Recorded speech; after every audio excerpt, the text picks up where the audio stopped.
বিসমিল্লাহি আলহামদুলিল্লাহ ওয়াসসালাতু ওয়াসসালামু আলা রাসূলিল্লাহ ওয়া আলা আলিহি ওয়া আসহাবিহি আজমাইন। তো আমরা গত ক্লাসে আমরা দেখতেছিলাম যে অ্যারাবিক অ্যালফাবেট গুলা কি কি, এবং এই অ্যালফাবেট গুলার কয়েকটা উচ্চারণ আমরা দেখছি, গত ক্লাসেও কয়েকটা দেখছি। তো এগুলো আমরা জাস্ট একবার দেখে নেব, তারপর ইনশাল্লাহ আমরা আজকের নতুন লেটার্স গুলার উচ্চারণের দিকে মনোযোগ দিব। তো প্রথমত, অ্যাজ ইউজুয়াল, আমরা অ্যালফাবেট গুলার নাম নিয়ে আলোচনা শুরু করতেছি। যেহেতু আমরা আগেও এটা আলোচনা করছি দুইবার, সেহেতু আমি একটু দ্রুত চলে যাব। এটা হলো আলিফ, বা, তা। আপনারা খেয়াল করবেন আমি কিভাবে উচ্চারণ করি। সা, জিম, হা, খ, দাল, জাল, র, জা, সিন, শিন, صاد, ضاد, طاء, ظاء, عين, غين، فا، قاف، كاف، লাম, মিম, নুন, ওয়াও, হা, হামজা, ইয়া, ইয়া। ঠিক আছে, যেহেতু আমরা অ্যালফাবেট গুলো একবার পড়ে নিলাম, এখন আমরা দেখে নেই গতদিন আমরা কি আলোচনা করেছিলাম সেটা সংক্ষিপ্ত। তো গতদিন আমরা আলোচনা করেছিলাম কয়েকটা টাং লেটার্স, বা জিহ্বার সাহায্যে উচ্চারিত হয় এরকম কয়েকটা বর্ণমালা। এর মধ্যে প্রথমে আলোচনা করেছিলাম কফ এবং কাফ। কফ এবং কাফ। কফের উচ্চারণ কিরকম হয়? জিহ্বার পেছনের অংশটা সফট প্যালেটের সাথে বা নরম তালুর সাথে যুক্ত হয়। এই অংশটা এই অংশটার সাথে যুক্ত হয়ে কফ উচ্চারণ করে, ক, ক, কফ। আর কাফ হলো যে তালুর শক্ত অংশ যেটা, ওইটার সাথে জিহ্বার পেছনের অংশ যুক্ত হয়ে উচ্চারিত হয়, কাফ, খাফ, খাফ, খা। যেমন সূরা কাফিরুন আছে, আউযু বিল্লাহি মিনাশ শাইতানির রাজিম, বিসমিল্লাহির রহমানির রহিম, কুল ইয়া আইয়ুহাল কাফিরুন। আবার এটা শুরুতেও আছে কাফ, কুল, কুল, কুল ইয়া আইয়ুহাল কাফিরুন। এরপরে আমরা আলোচনা করেছিলাম জিম, শিন এবং ইয়া, এই তিনটা অক্ষর নিয়ে। তিনটাই আর্টিকুলেশন পয়েন্ট হচ্ছে জিহ্বা, middle of the tongue touches the hard palate. জিমের ক্ষেত্রে সরাসরি লেগে থাকে, শিনের ক্ষেত্রে লেগে থাকে না, কাছাকাছি যায়। আর ইয়ায়ের ক্ষেত্রে দেখা যায় যে শুধু হার্ড প্লেটের অংশটাতে, জিহ্বার মধ্যম অংশটা শুধু লাগে। আচ্ছা, আজকে আমরা ইনশাল্লাহ আরো কয়েকটা টাং লেটার্স দেখবো। এর মধ্যে প্রথমটা হচ্ছে নুন। নুন অক্ষরটার উচ্চারণ বেশ সহজ। কেন? কারণ নুনের ইকুইভ্যালেন্ট উচ্চারণের অক্ষর ইংলিশেও আছে, বাংলায়ও আছে। ইংলিশে আমরা বলতে পারি এন, বা না শব্দ যেটা, না উচ্চারণ যেটা, এটা নুনের মতো। আবার বাংলায় দন্তন্য বা মূর্ধন্য ণ, এই দুইটা হচ্ছে নুনের উচ্চারণের মতো। তাহলে নুনের ক্ষেত্রে কি হয় আমরা যদি একটু খেয়াল করি, টিপ of the tongue touches the upper gums near the front teeth. অর্থাৎ জিহ্বার একেবারে সামনের অংশটুকু, সামনের উপরের দাঁতগুলার এই মাড়ির সাথে টাচ করে। নুন সামনের উপরের দাঁতের পেছনের যে তালুর অংশ, ওইটাতে টাচ করে। নুন, নুন। যেমন কোরআনে আছে, নুন ওয়াল কলামি ওয়ামা ইয়াসতুরুন।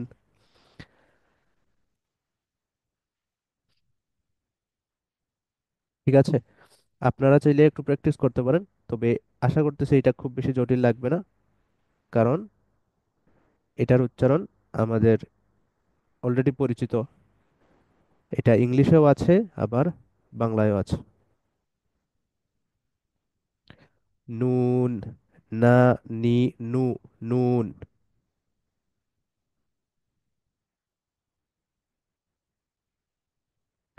এবং আমরা যে আয়াতটা তেলাওয়াত করেছিলাম, এই আয়াতটা হচ্ছে সূরা কালামের একটা আয়াত, নুন ওয়াল কলামি ওয়ামা ইয়াসতুরুন।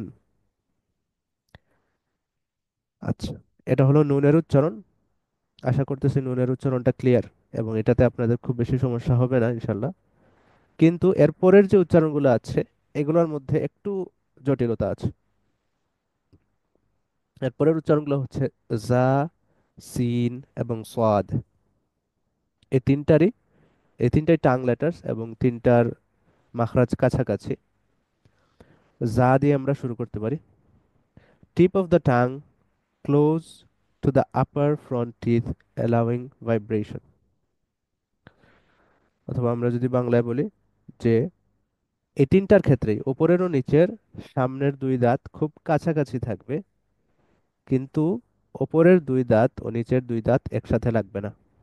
যেমন যা উচ্চারণ করে যদি যা, যা, তাহলে উপরের দাঁত এবং সামনের দাঁত কিন্তু খুব কাছাকাছি থাকতেছে কিন্তু একসাথে রাখতেছে না। এরপর জিহ্বার আগা ওপরের ও নিচের সামনের দাঁতের মাঝখানে স্থাপন করে সামান্য দূরত্ব বজায় রেখে উচ্চারিত হবে যা। অথবা সিন ও সেম, যা, সিন, যা, সিন। সোয়াদের ক্ষেত্রে একটু পার্থক্য হবে এবং এই পার্থক্যটা আমরা পরবর্তীতে আরো বিস্তারিত আলোচনা করব। আপাতত আমরা এতটুকু জেনে রাখি যে জা, সিন এবং সোয়াদ এই তিনটাই একই সিস্টেমে উচ্চারণ হচ্ছে। সিনের ক্ষেত্রে tip of the tongue is near the upper front teeth allowing air to pass. আর জায়ের ক্ষেত্রে ভাইব্রেশন হচ্ছে, সিনের ক্ষেত্রে যেটা হচ্ছে না। এটা হচ্ছে জা এবং সিনের মধ্যে পার্থক্য। অপরদিকে সোয়াদের ক্ষেত্রে কি হয়, সোয়াদ এবং সিনের উচ্চারণ একই রকম, তবে সোয়াদের উচ্চারণের ক্ষেত্রে একটা বিশেষ ঘটনা ঘটে যেটাকে বলা হয় তাফখিম বা হেভিনেস। তাফখিম বা হেভিনেস, এটা নিয়ে আমরা ইনশাল্লাহ পরবর্তীতে আলোচনা করব, কারণ এই এই কনসেপ্টটা একটু জটিল। আচ্ছা, তাহলে এখন আমরা একটু কোরআন থেকে উদাহরণ দেখার চেষ্টা করি। যেমন জা এর উচ্চারণ, এর উদাহরণটা কি হতে পারে। সূরা জিলজাল নামে কোরআনে একটা সূরা আছে। জিলজাল মানে হচ্ছে ভূমিকম্প বা কম্পন। তো ওইখানের মধ্যে বলা হচ্ছে আউযু বিল্লাহি মিনাশ শাইতানির রাজিম বিসমিল্লাহির রহমানির রহিম ইযা জুলজিলাতিল আরদু জিলজালাহা। যখন পৃথিবী প্রকম্পিত হবে তার আপন কম্পনে। অর্থাৎ কিয়ামতের সময়কার ঘটনার কথা আল্লাহ তাআলা বলতেছেন যে পৃথিবী কম্পিত হবে, চরম একটা ভূমিকম্প ঘটবে। তো এইখানের মধ্যে যা, যা এর উচ্চারণ কিরকম, খুব শক্ত একটা জেড এর উচ্চারণ। ইংলিশ জেড এর উচ্চারণ খুব শক্তভাবে যদি করেন তখন এটা হয়ে যায় যা। যেমন আমরা বলি জু, চিড়িয়াখানার ইংলিশ হচ্ছে জু। জুতে যেরকম উচ্চারণ ঠিক অনেকটা সেরকমই উচ্চারণ যা। ইযা জুলজিলাতিল আরদু জিলজালাহা, ইযা জুলজিলাতিল আরদু জিলজালাহা। এরপর সিনের উচ্চারণ। সিনের উচ্চারণটাও বেশ সহজ। সিনের উচ্চারণটা হচ্ছে এস এর মতো। এস এর মতো সিনের উচ্চারণ। যেমন আমরা যদি বলি যে দেখা, এটার ইংলিশ কি স, সি। সি মানে দেখা। অথবা যেমন আই স হিম, আমি তাকে দেখেছি। তো এইখানে এটাকে যদি আমরা পারফেক্ট টেন্সে নিয়ে নেই তাহলে হয়ে যাবে I have seen him, scene.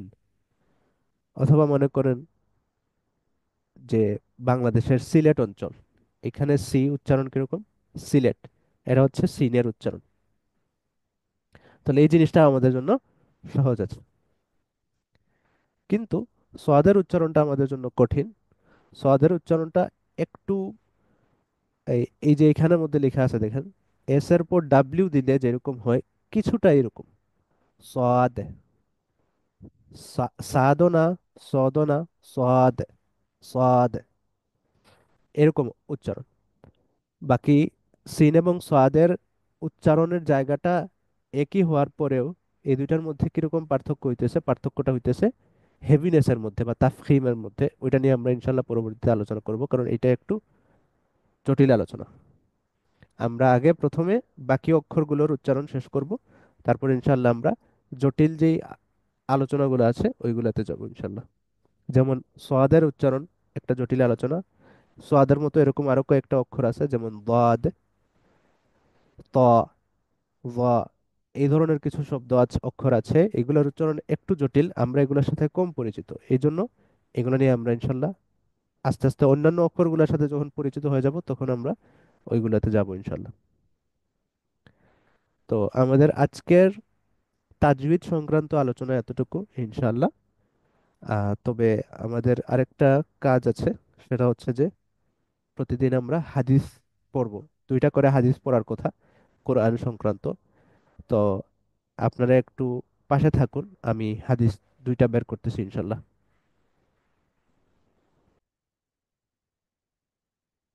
আমরা হাদিসটা বের করেছি আলহামদুলিল্লাহ, আশা করি আপনারা দেখতে পারতেছেন।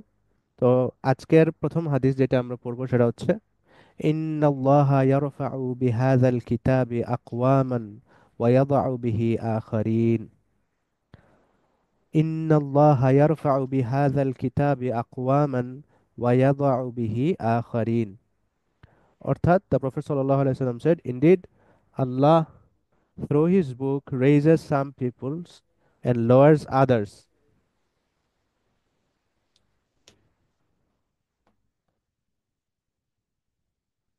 Indeed Allah through his book raises some peoples and lowers others. যে আল্লাহ তার কিতাবের মাধ্যমে কাউ কাউকে ঊর্ধ্বে তোলেন, আবার কাউ কাউকে নিচে নামান।